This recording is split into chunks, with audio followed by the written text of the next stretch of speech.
Listen to this. Today, women are working in jobs where she works for as much as their husbands or even more. Now men take more interest in the daily care of their children.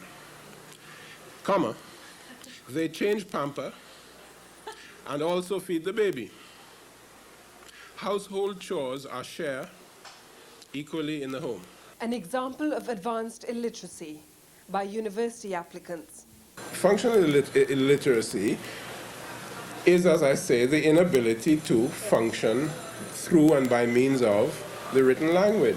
Since independence, our leaders have boasted of one major achievement: education for all, literacy approaching the 100% mark. Yet, all around us, people are functionally illiterate, which is to say, they cannot read a sign, fill out a form, write a letter, or use a measuring tape. Take a tape measure and measure this table. And you will get answers sometimes like, this table is 2 feet, 6 inches, and 4 ounces. Only recently, Father Gerard Panton of Serval claimed that up to 40% of our population may be functionally illiterate. If anytime I read, I say people, older people are me saying, what sense you're going to school and learn all that, get all that passes and no work and things for now. None of them. So I say, better yet, I know nothing to do with reading, so me and not to study them. They say I have to go for an interview. I say, well, better I ain't go again because I know well I can't read too well and I could get blank how I can read and write. Sewing was something without reading in it, but you have to learn maths. But I was good in maths, right? And learning about that now, I came to Serval and I did it, trying to do the trade now. Where then did we go wrong? When people have an impoverished language, because language doesn't exist in a vacuum. Related reasons are overpopulation, children having children. Mothers who are 14 years old themselves and who can't read and write.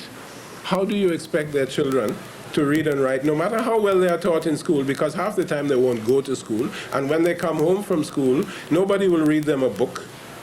Nobody will tell them to turn off the television, which, although they are dirt poor, they have. Mother, well, she doesn't leave home, so she never had no time. There are many grown people walking around who can't read and write, but they will hide it because they're ashamed. My father well, he couldn't read too good, so if I read something and he feels it doesn't make no sense, he go beat me. There are other reasons for illiteracy. An attitude against standard English, the influence of TV and dub music. Other societies understand that the standard has a value, it has a value in education, has a value in administration, that makes it indispensable. So that to mix up the ideas of being able to control the standard and the idea of being free from colonialism and why we should talk the white man language and all the rest of it is merely one facet of this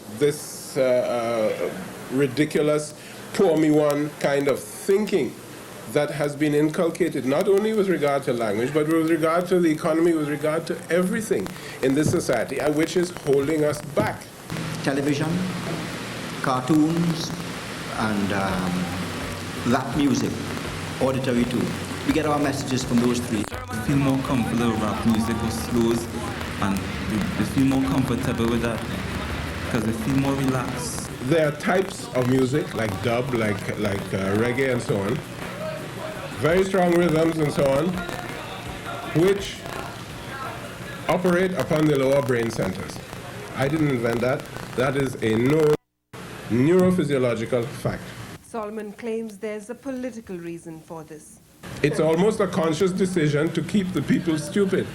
Because notice, one of the things that you said just now was that Trinidadians say, we are not stupid, we can talk and so on, we can think, why should we talk the Queen's English? But if you can't talk, you are stupid. You're not stupid, you just haven't been properly taught. The youths will listen up to what I'm saying and they say, love, I'm what telling you was right. It's not wrong because I know what's going on. Day by day, the youths are dying. So I'm going to tell you what you got to do.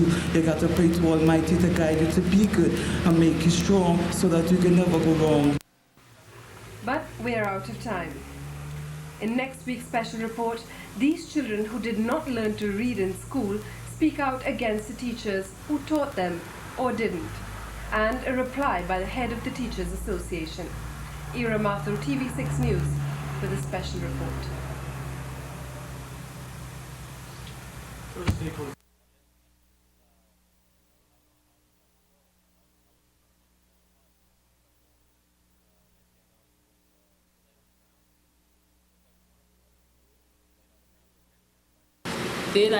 They don't care. 30,000 sat, the last 11,000, all of them were graded weak and very weak in every single subject without exception.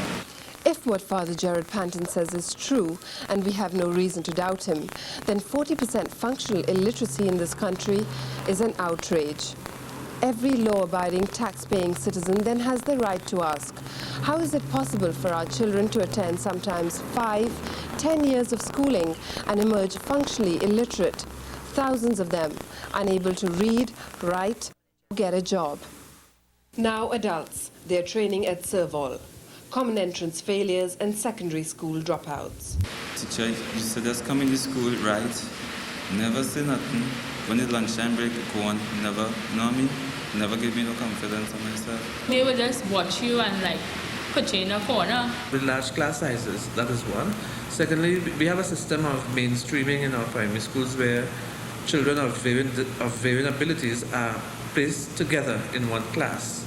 And because of this, it is exceedingly difficult for one teacher standing before a class of 40 or 45 to adequately deal with every child before him. When you try to spread education and when you try to make sure that everybody gets in, it very often necessitates a lowering of standards.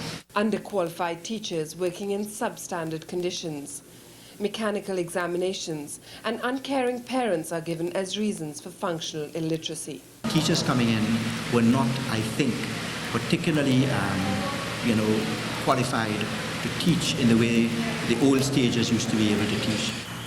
The majority of our teachers are well qualified. I will put the charge squarely on the shoulders of parents, because one must understand that the learning of a child begins from the time of birth, and in fact the formative years of the child are between 0 and age 5. And it is the kind of environment that the parents provide for those children will determine to a very large extent how those children perform in school. My mother never pick up book to say, look, let me see what you do today. I never had that. Nobody to push me to show me well. Push me so I learn more. When teachers are forced to operate under conditions that are hazardous to their health and their safety, when teachers are forced to operate in conditions where the schools are dilapidated and run down, where there's an absence of a proper water supply, where the toilet facilities are non-existent in some cases, all these help to prevent the teacher from performing his duties effectively. If you don't want to learn, that's not my business. It's you to catch afterwards. So they don't really feel, I really have got to ensure that each child leading my class is at least able to read and write. It's up to you. Specifically, the common entrance exam is held responsible. It became a very mechanical type of examination, and the teaching became very mechanical, in which many pupils were taught to guess rather than to think out solutions to answers. What about missed classes due to teacher boycotts? The presence of a teacher in front of a class does not, in its entirety, shape the kind of education that child will receive. In their own way, these children, hopelessly misunderstood, explain their route of escape. You know why children listen to the music? Because they are alone, right? And they need something to comfort them, so they listen to it and get so attracted to it, they get into it. They come like a parent, right? Growing up a child, right? But she never showed the child love, but the child get love from someone, the other else, right? And that make them more attracted to the other person more than the parents. I like reggae music.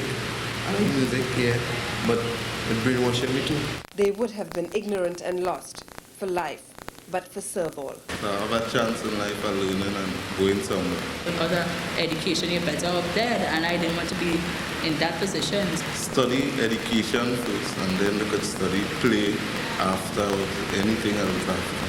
But without a good education, you can't get jobs, no way. Government, on the one hand, instead of providing the means whereby teachers could effectively perform their duties, they are cutting back on the allocations for education, which makes it 10 times more difficult.